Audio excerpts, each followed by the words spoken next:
नमस्कार विद्यार्थी मैत्रिणींनो, केसागर पब्लिकेशनच्या केसागर करिअर अकॅडमी पुन्हा एकदा डिपार्टमेंटल सीडीपीओ परीक्षा जाहिरात तुम्हाला नव्याने इथं लोकसेवा आयोगातर्फे डिक्लेअर झालेले 2 परिपत्र. आता ऑफिशियली ही जाहिरात डिक्लेअर झालेली आहे, पण अडचण एकच आहे की परीक्षेचा दिनांक तुम्हाला त्याच्यामध्ये दिलेला आहे. तर लक्षात घ्या, थोडंसं इलेक्शनच्या वातावरणामुळे टेंटेटिव्ह शेड्यूल इथे येत आहे. पण ही जी परीक्षा आहे एकतर ही खूप मोठी सुवर्ण संधी आहे. परीक्षा पॅटर्न तुम्ही बघाल किंवा ह्याच्या सॅलरी स्ट्रक्चर बद्दल बघाल तर चांगली जबरदस्त आणि अशा ऍडव्हर्टाईज वारंवार निघत नाहीत. तो तुम्ही परीक्षेच्या दिनांकाचा विचार न करता जितका जास्त होईल तितका अभ्यास केला पाहिजे. जास्त इम्पॉर्टंट आहे इथं. आता याच्यामध्ये काय होतंय, एक रेग्युलर तुमची सीडीपीओची पण ऍडव्हर्टाईज आलेली आहे, लक्षात घ्या. जस्ट आलेली आहे. तर ती ऍडव्हर्टाईज त्याचा सिलेबस वेगळा आहे, लक्षात घ्या. पूर्णपणे डिफरंट सिलेबस आहे आणि डिपार्टमेंटलचा पूर्णपणे डिफरंट सिलेबस आहे. तर केसागर पब्लिकेशनच्या चॅनलवरती काही डेमो लेक्चर्स आपण घेणार आहोत आणि या डिपार्टमेंटल सीडीपीओ साठी एक परिपूर्ण पुस्तक सूची मला इथं सजेस्ट केली जाणार आहे. ठीक आहे, ओके. चॅनलवरती नवीन असाल तर चॅनलला सबस्क्राईब करा, बेल नोटिफिकेशन म्हणजे वेळेवर मिळून जातील. ओके, तर तुम्हाला इथं डिपार्टमेंटल सीडीपीओ साठी मराठी, इंग्रजी वगैरे हे सगळे सब्जेक्ट आहेत, बरोबर. तर या सगळ्या सब्जेक्ट साठी इथं तुम्ही सरळ सेवा भरतीची पुस्तकं आहेत ती वापरू शकता. मराठी शब्दसंग्रह आहे, टीसीएस वायक्यू आहेत, अंकगणित आहे, बरोबर, जीके आहे, बुद्धिमापन चाचणी आहे, महाराष्ट्रातील समाज सुधारक वगैरे ही सगळी पुस्तकं तुम्ही वापरू शकता. आता राहतो एक खूप मोठा प्रश्न जो सिलेबस पाहिल्यानंतर लक्षात येईल, त्याच्यासाठी मार्केटमध्ये कुठलीही पुस्तकं अवेलेबल नाही आहेत, लक्षात घ्या. तर इथं बघा, आता ही परीक्षा पद्धती वगैरे कशी आहे हे आपण पाठीमागं पण बघितले. आजच्या लेक्चरमध्ये स्पेशली आपण सिलेबस डिस्कस करणार आहोत आणि या सिलेबस साठी आपल्याला काय करायचंय जेणेकरून आपलं सिलेक्शन या एक्झाम मध्ये होऊन जाईल. ठीक आहे, ओके. बघा, अभ्यासक्रम तुम्हाला 2 पेपर आहेत इथं, पेपर 1 आणि पेपर क्रमांक 2. आता इथं टफेस्ट कॉम्पिटिशन तुमची कुठे राहणार आहे बघा. तर पेपर क्रमांक 1 मध्ये जर तुम्ही बघितलं, तुमचा घटक जो आहे मराठी, मराठी हा तुमचा घटक आहे. लक्षात घ्या, सरळ सेवा भरती, कंबाईन, गट क, गट ब, राज्यसेवा सगळीकडे मराठी विषय, बरोबर, आपली मातृभाषा आहे. मराठीमध्ये तुम्हाला म्हटलं जातं सर्वसामान्य शब्दसंग्रह, पण खूप क्वालिटी लेवलचा शब्दसंग्रह तुम्हाला विचारला जातो आणि याच्यासाठी सुद्धा तुम्ही अतिशय दर्जेदार अशी मराठी शब्दसंग्रहाची पुस्तकं वापरली पाहिजेत. आपल्या पब्लिकेशनचं लीला गोविलकर मॅडमचे अतिशय सुंदर असं पुस्तक आहे, लीला गोविलकर. ते पुस्तक तुम्ही मराठी शब्दसंग्रहासाठी वापरू शकता.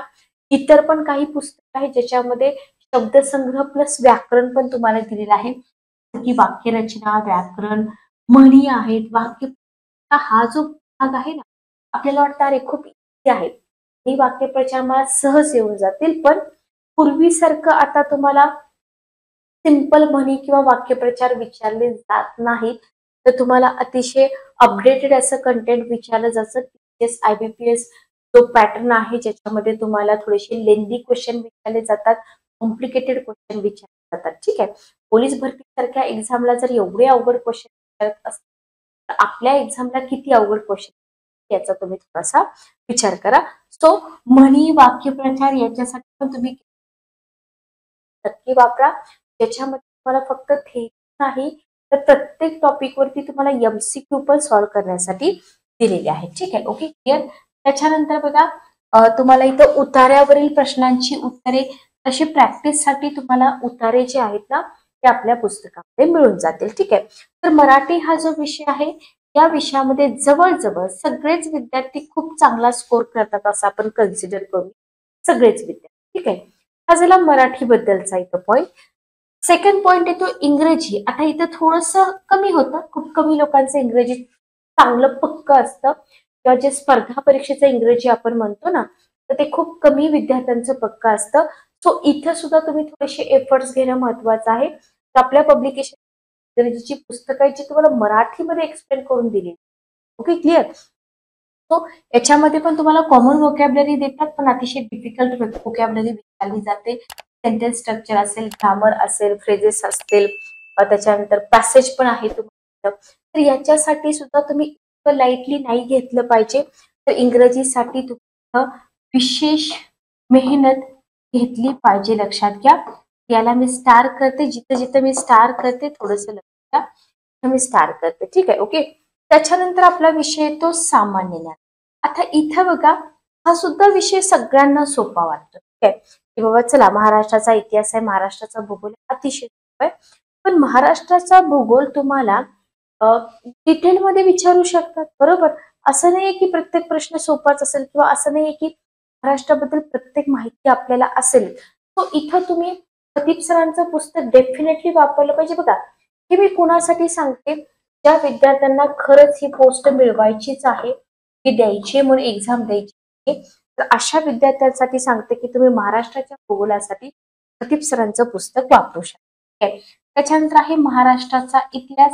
महाराष्ट्राच्या इतिहासासाठी आपले व्ही पाटील सरांचे पुस्तक आहेत, किंवा आपला गट क गट ब चा ठोकळा येतो, तो जर तुम्ही वापरला तर याच्यामध्ये भरपूर तयारी इथं होऊन जाते. कारण त्याच्यामध्ये तुम्हाला ठोकळ्यामध्ये गणित, बुद्धिमत्ता चाचणी, चालू घडामोडी सगळं मिळून जातं. आणि स्पेशली चालू घडामोडीसाठी आपलं स्मॉलेस्ट जनरल नॉलेज हे पुस्तक आहे. याच्या बाहेर शक्यतो तर जात नाही. तर हे पुस्तक तुम्ही इथे वापरू शकता. विनायक घायाळ सरांनी लिहिलेलं पुस्तक आहे स्मॉलेस्ट जनरल नॉलेज. ठीक आहे.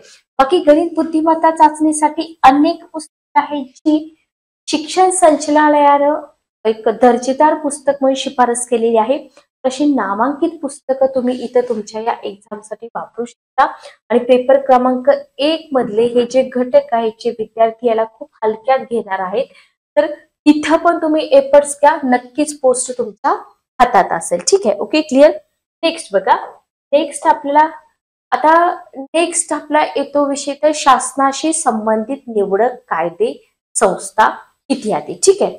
तर इथं बघा, आता हा जो चौथा घटक येतो ना, शासनाशी संबंधित निवडक कायदे, संस्था, हा चौथा घटक आणि 5वा घटक, ज्याच्यामध्ये तुम्हाला 5व्या घटकामध्ये पहिल्यांदा येतो माहितीचा अधिकार अधिनियम 2005. आता हा जो भाग आहे याच्यासाठी कुठलंही सेपरेट पुस्तक तुम्हाला मिळणार नाही. तर अजिबात हे जे सगळं कंटेंट आहे ना, याच्यासाठी तुम्हाला सेपरेटली पुस्तक मिळणार नाही. पण स्पेशली म्हणजे वैयक्तिक मला जर याच्यासाठी पेपर 1 मधला घटक 4, 5वा आणि पेपर क्रमांक 2 हे जर तुम्हाला करायचे असतील तर ऑब्व्हियसली तुम्ही बॅचेस जॉईन करू शकता. घटक 4, 5वा आणि पेपर 2 याच्यासाठी मी स्वतः बॅच घेत आहे. केसागर पब्लिकेशनच्या युट्यूब चॅनलवरती नाही, तर माझ्या स्वतःच्या ऍप्लिकेशनवरती बॅच चालू आहे. ज्यांना इच्छा आहे जॉईन करायची, मी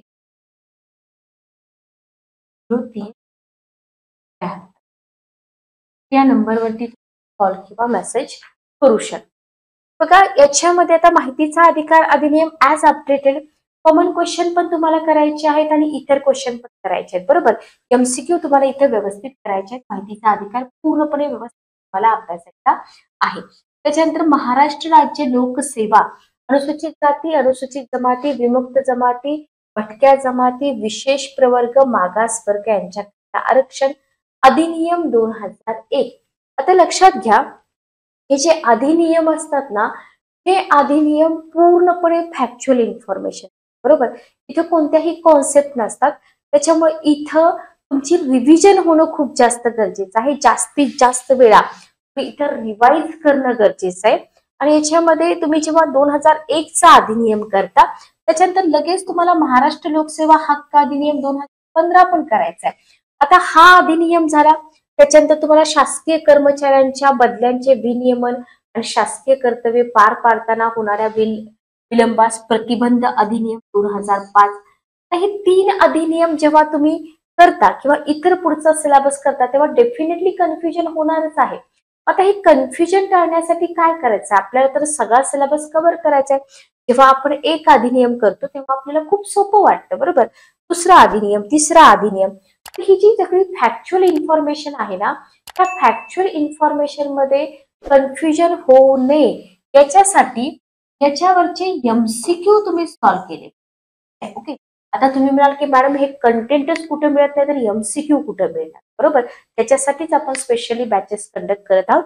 आपल्या केसागर पब्लिकेशनची पुस्तकं असतील तर मी सजेस्ट केली असतील, तर स्पेशली या सिलेबससाठी आपली पुस्तकं नाही आहेत, तर याच्यावरती पण आपण एमसीक्यू बनवले आहेत, जिथून तुम्हाला व्यवस्थित प्रिपरेशन केलं समाधान मिळून जाईल. ठीक आहे. ओके. तर अशा पद्धतीने इथं अधिनियम 2001, अधिनियम लोकसेवा हक्क अधिनियम 2015, त्याच्यानंतर तुम्हाला इथं शासकीय कर्मचाऱ्या बदल्यांचं विनियमन आणि शासकीय कर्तव्ये पार पाडताना होणाऱ्या विलंबास प्रतिबंध अधिनियम 2005, शासनाची विधिविषयक कामकाज चालवण्याची नियमावली 1984, व्हेरी व्हेरी इम्पॉर्टंट, नियम क्रमांक 92 व 109, हेही तुम्हाला डिटेलमध्ये अभ्यासायचं आहे.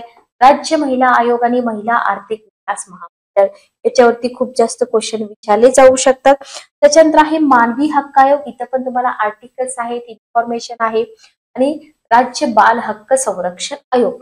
तर हा सिलेबस तुमचा अतिशय महत्वाचा आहे आणि फॅक्च्युअल इन्फॉर्मेशन मुळे खूप जास्त बर्डन विद्यार्थ्यांना येते. याचा आवाका खूप मोठा आहे, लक्षात घ्या. हे क्लिअर. आणि याच्यावरती टेस्ट सिरीज एमसीक्यू सॉल्व्ह करणं खूप जास्त गरजेचं आहे. त्याच्यानंतर येतो तुमचा पेपर क्रमांक 2. आता इथं तर ना म्हणजे विद्यार्थी खरं घाबरतात पेपर 2लाच, पण घाबरू नका. तुम्हाला जेव्हा हे प्रॉपर शिकवलं जाईल, त्याच्यावरती एमसीक्यू सॉल्व्ह करून घेतले जातील, याच्या नोट्स तुम्हाला दिले जातील, तेव्हा डेफिनेटली तुमच्या पेपर 2ची तयारी इथं व्यवस्थित होणारच आहे. तर पेपर 2 मध्ये तुम्हाला भारताचं संविधान करायचंय.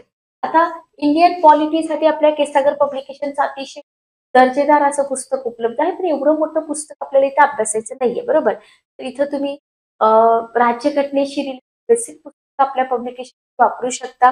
याच्यामध्ये तुम्हाला सेवा विषयक बाबी आणि शिक्षणासंबंधी कलम फक्त करायचंय. म्हणजे त्यांनी हायलाइट काय करून दिले, बाबा इंडियन पॉलिटी तुम्हाला पेपर 2 मध्ये अभ्यासायचं आहे, पण याच्यामध्ये तुम्हाला फंडामेंटल राईट्स वगैरे हे इनडायरेक्टली न देता तुम्हाला काय केलं, शिक्षणासंबंधी कलम. कारण शिक्षणासंबंधी कलम तुम्हाला फंडामेंटल राईट्स मध्ये पण मिळतील, बरोबर, मार्गदर्शक तत्वामध्ये मिळतील, मूलभूत कर्तव्यामध्ये मिळतील. काय दिलंय त्याच्यावरती आपला फोकस असला पाहिजे. संसद, विधानमंडळ कामकाज, विविध समित्या याच्यावरती तुम्हाला क्वेश्चन जातील. सो इथं सुद्धा तुम्हाला पेपर 2 मध्ये सुद्धा काय करायचं आहे, अतिशय निवडक असे घटक करायचे आहेत जे आयोगाने सिलेबस मध्ये तेच तुम्हाला इथे करायचं आहे. ओके. त्याच्यानंतर आहे महाराष्ट्र नागरी सेवा. आता इथं बघा, याच्यामधले काही लेक्चर्स मी पूर्वी पण घेतलेले आहेत आणि बॅच मध्ये हे सगळे डिटेल लेक्चर्स तुम्हाला मिळणार आहेत. याच्यामध्ये बघा तुम्हाला महाराष्ट्र नागरी सेवा नियम 1981, महाराष्ट्र नागरी सेवा अपील नियम 1981-79, नागरी सेवा बघा, शिस्त अपील नियम, वर्तणूक नियम, पदग्रहण अवधी, सेवोत्तर सेवा, निलंबन काळातील प्रदाने, रजा नियम, वेतन नियम, निवृत्ती नियम, त्याच्यानंतर प्रवास भत्ता नियम, त्याच्यानंतर चौकशी नियम. टोटल हे 10 कंटेंट जे आहेत ना, हायलाइट करून दिलेले तुम्हाला अतिशय किचकट आहेत. एका पाठोपाठ एक जेव्हा आपण करत जातो तेव्हा कन्फ्युजन होतं, कुठल्या नियमामध्ये काय आहे ते समजत नाही. त्याच्यासाठी वारंवार रिव्हिजन करणं आणि त्याचे जे एमसीक्यू आहेत ना, ते एमसीक्यू सॉल्व्ह करणं, हा एकच इथं सोल्युशन आपल्या समोर दिसून येतो. ठीक आहे. त्याच्यानंतर पेपर क्रमांक 2 मध्ये तिसरा घटक येतो महिला बाल विकास विभाग जो आहे, त्याच्या डिपार्टमेंटसाठी तुम्ही देताय ना, तर याच्या अंतर्गत अंमलबजावणी करण्यात येत असलेले कायदे कोणते आहेत, योजना कोणत्या आहेत, तर सगळे कायदे सगळ्या योजना तुम्हाला इथं कराव्या लागतात. महाराष्ट्र राज्य बाल न्याय मुलांची काळजी व संरक्षण नियम 2018, एकात्मिक बाल विकास सेवा योजना आयुक्तालया अंतर्गत अंमलबजावणी करण्यात येणाऱ्या योजना ICDS, तर याच्यावरती तुम्हाला क्वेश्चन जाणार आहेत. तर हा आहे तुमचा पेपर क्रमांक 2, जो तुमचं सिलेक्शन इथं करून देणार आहे, लक्षात घ्या. तर याच्यामध्ये आता स्ट्रॅटेजी वगैरे आपल्याला बनवण्याची गरज इथं पडतच नाही, लक्षात घ्या. स्ट्रॅटेजी म्हणजे की मॅडम स्ट्रॅटेजी मध्ये काय येणार, फक्त तुम्ही मराठी, इंग्रजी, भूगोल, इतिहास याच्यासाठी तुम्ही थोडंसं नियोजन करू शकता, बरोबर. पण मेन रिझल्ट ज्याच्यावरती राहणार आहे पेपर क्रमांक 1 मधले शेवटचे घटक 5-6 जे काय असतील ते, आणि कम्प्लीट पेपर क्रमांक 2 याच्यावरती तुमचा रिझल्ट राहणार आहे. सो याच्यामध्ये तुम्ही एफर्ट्स घेणं गरजेचं आहे. बाकी तुम्हाला इथं मी बुक लिस्ट सजेस्ट केलेली आहे. काही डेमो सेशन आपल्या केसागर पब्लिकेशन चॅनलवरती होतील. तुम्ही जर चॅनलवरती नवीन असाल तर चॅनलला सबस्क्राईब करा, बेल नोटिफिकेशन ऑन करा, म्हणजे लेक्चरच्या ज्या नोटिफिकेशन आहेत ना त्या तुमच्यापर्यंत पोहोचतील. पुस्तकं जी मी तुम्हाला सजेस्ट केलेली आहे त्या सगळ्याच पुस्तकाच्या ज्या लिंक आहेत ना त्या लिंक तुम्हाला डिस्क्रिप्शन बॉक्समध्ये मिळतील.